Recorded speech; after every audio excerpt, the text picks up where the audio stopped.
last topic, we saw that we want to help our physical and spiritual children learn to become faithful servants of God.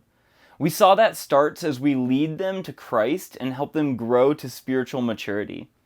However, to become faithful servants of Christ, we also want to help them to do the same with faithful men, and then equip those faithful men to do the same with others also. We're going to see in our topic today that we also want to help our children learn to follow the example of Christ. In our previous topic, Paul gave Timothy several illustrations of how others serve as examples of the way to serve the Lord. Now, in 2 Timothy 2, 8 through 10, we read, "Remember that Jesus Christ, of the seed of David, was raised from the dead according to my gospel, for which I suffered trouble as an evildoer, even to the point of chains, but the word of God is not chained. Therefore I endure all things for the sake of the elect, that they also may obtain the salvation which is in Christ Jesus with eternal glory." Here we are reminded that Christ is our greatest example. Christ chose to be obedient even unto death. Philippians 2 verse 8 says, "And being found in appearance as a man, he humbled himself and became obedient to the point of death, even the death of the cross." Christ was willing to carry out the will of the Father by dying the most horrible form of death. However, the Father made the message of the gospel complete by raising Christ from the dead.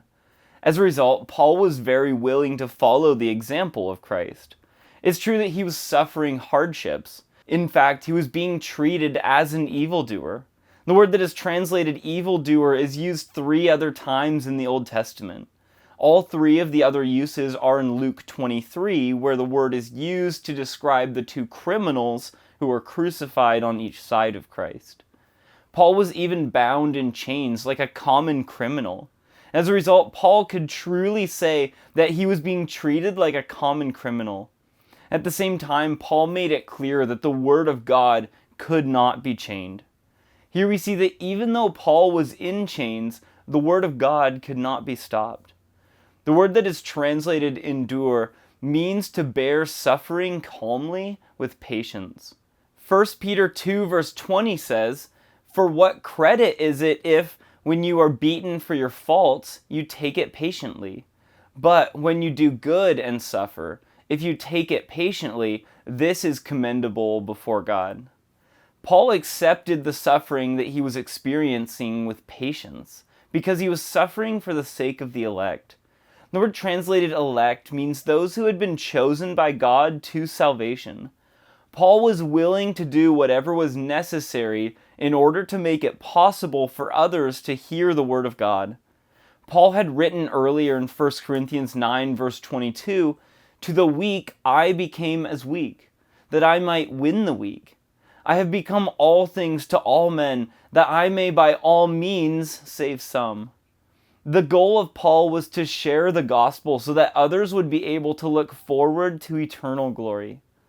2 Timothy 2, 11 through 13 says, "This is a faithful saying, for if we died with him, we shall also live with him. If we endure, we shall also reign with him. If we deny him, he will deny us. If we are faithless, he remains faithful. He cannot deny himself." Each time Paul said this is a faithful saying, he was summarizing a key teaching that was commonly repeated among the churches. When we placed our faith in Christ, we died with Christ. Romans 6, 3 and 4 says, "Or do you not know that as many of us as were baptized into Christ Jesus were baptized into his death? Therefore we were buried with him through baptism into death, that just as Christ was raised from the dead by the glory of the Father, even so we also should walk in newness of life." The result of dying with Christ is that we now live with him and will live with him for all eternity. If we endure or bear suffering calmly and patiently, we can look forward to the day when we will also rule with Christ. However, we are also given a warning if we deny Christ. Christ said in Matthew 10 verse 33, "But whoever denies me before men, him I will also deny before my Father who is in heaven." Here we are reminded that those who reject Christ and do not place their faith in him will be rejected by Christ when they stand before the Father at the time of judgment. And such individuals will be denied because they never had a true faith. John 3 verse 18 says, "He who believes in him is not condemned, but he who does not believe is condemned already because he has not believed in the name of the only begotten Son of God." Christ is always faithful. He is always faithful to give life to those who believe, and he must be faithful to reject those who reject. In 2 Timothy 2:14 through 16 we read, "Remind them of these things, charging them before the Lord not to strive about words to no profit, to the ruin of the hearers. Be diligent to present yourselves approved to God, a worker who does not need to be ashamed, rightly dividing the word of truth. But shun profane and idle babblings, for they will increase to more ungodliness." Here we see that Paul urged Timothy to remind the people he ministered to of the fact that Christ is faithful. To be faithful to save those who believe means he must also be faithful to judge those who reject. This was to help all those who were believers in the time of Timothy to recognize a key characteristic of false teachers. False teachers like to strive about words. The word that is translated to strive means to argue about words.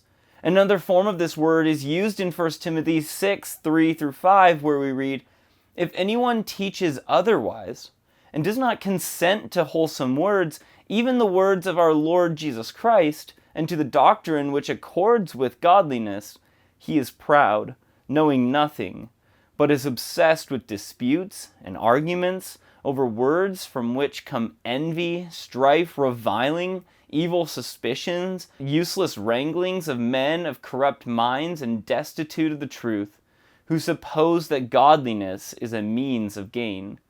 From such withdraw yourself." Here we see that their purpose in striving or arguing about words is to try and teach their false ideas for self-gain. Since the goal of false teachers is to overthrow the faith of those who listen to them, Paul told Timothy to tell the Christians not to participate in arguments over words with such false teachers. Instead, Timothy was told to be diligent, to present himself approved to God. The word that is translated "be diligent" means to focus on the goal. 2 Peter 3 verse 14 says, "Therefore, beloved, looking forward to these things, be diligent to be found by him in peace, without spot and blameless." Here we see that a person who seeks to be diligent before God is focusing on being blameless in the sight of God. In order to be blameless in the sight of God, Timothy was to be a worker who did not need to be ashamed. The word that is translated worker here is translated laborer twice in Matthew 9, 37 and 38. Those verses say, "Then he said to his disciples, 'The harvest truly is plentiful, but the laborers are few. Therefore pray the Lord of the harvest to send out laborers into his harvest.'" Timothy was not to be ashamed as he worked in the harvest field of the Lord. In the same way, we do not want our physical and spiritual children to be ashamed as they work in the harvest field of the Lord. In order to avoid being ashamed, Timothy was told to rightly divide the work of truth. We want to teach our children to do the same. The word that is translated rightly divide means to cut straight or to teach the truth directly and correctly.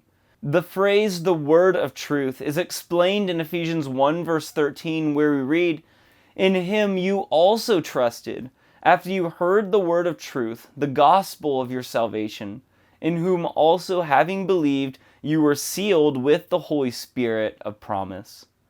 Here we see that the word of truth speaks about the word of God, especially the message of the gospel in the word of God. Timothy was to make certain that he taught the gospel and the whole word of God directly and correctly.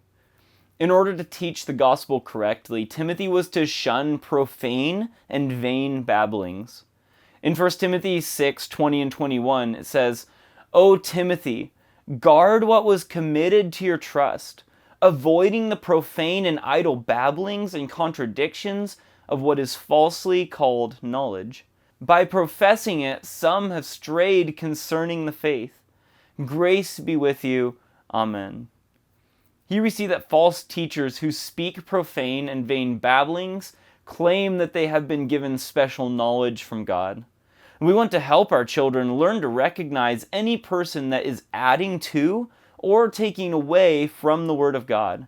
Revelations 22:18 and 19 says, "For I testify to everyone who hears the words of the prophecy of this book. If anyone adds to these things, God will add to him the plagues that are written in this book. And if anyone takes away from the words of the book of this prophecy, God shall take away his part from the book of life, from the holy city, from the things which are written in this book." False teachers often claim to have a special revelation from God, and such false teachings always increase ungodliness. 2 Timothy 2:17 and 18 goes on to say, "And their message will spread like cancer. Hymenaeus and Philetus are of this sort, who have strayed concerning the truth, saying that the resurrection is already past, and they overthrow the faith of some." Here we see two of the false teachers who Timothy was familiar with. The words of such false teachers are like a dangerous cancer that spreads through the body of a person until it causes the death of the person. The word that is translated strayed means to swerve or miss the mark. It was used in the verses quoted in the previous paragraph, as well as in 1 Timothy 1:5-7, where we read, "Now the purpose of the commandment is love from a pure heart, from a good conscience, and from sincere faith, from which some, having strayed, have turned aside to idle talk, desiring to be teachers of the law, understanding neither what they say nor the things which they affirm." Instead of developing a godly life, false teachers twist the Word of God to get people to follow their false ideas. These two false teachers were saying that the Christians had missed the resurrection. We want to help our children learn to recognize when false teachers are twisting the Word of God. May the Lord richly bless you as you help your children learn to follow the example of Christ and not be deceived by false teachers.